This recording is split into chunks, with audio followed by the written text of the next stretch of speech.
তো বন্ধুরা, আজকের ভিডিওতে আমি দেখাবো আমাদের কালুকে আমরা কোথায় রেখেছি। তো আমাদের কালুকে আমরা একটা ছোট্ট খাঁচার মধ্যে রেখে দিয়েছি। তো এই হচ্ছে আমাদের কালু আর কালুর বউ। এখন আমাদের কালু আর কালুর বউ মিলে এই ছোট্ট খাঁচার মধ্যেই কিছু কুটি দিয়েছিলাম, তো ওগুলো দিয়েই বাসা তৈরি করে ফেলেছে।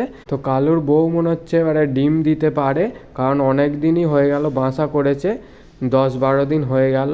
কালুকে আমরা কিছুদিনের জন্য এই ছোট খাঁচার মধ্যেই রেখে দিয়েছি।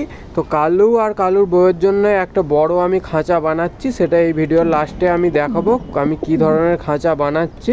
তো সেই খাঁচাটা মোটামুটি অনেকটাই বড় হচ্ছে। কালুর আগের যে খাঁচায় ছিল কালু, তো সেই খাঁচাটা এখন ভেঙে দেওয়া হয়েছে কারণ কিছু সমস্যার জন্যে। আর কিছু পায়রা ছিল আমার, সেগুলো তো চলে গেছে, আপনারা নিশ্চয়ই জেনে থাকবেন। তো কালুর এই যে খাঁচাটা দেখতে পাচ্ছেন, এটাই হচ্ছে কালুর খাঁচা। তো কালুর জন্য আমি মোটামুটি বড় খাঁচা বানাচ্ছি, এতে আরও কিছু আমি পায়রা এনে রেখে দেবো। আর আমাদের এই খাঁচাটা কমপ্লিট হয়ে গেলে আমি আপডেট দিয়ে দেবো।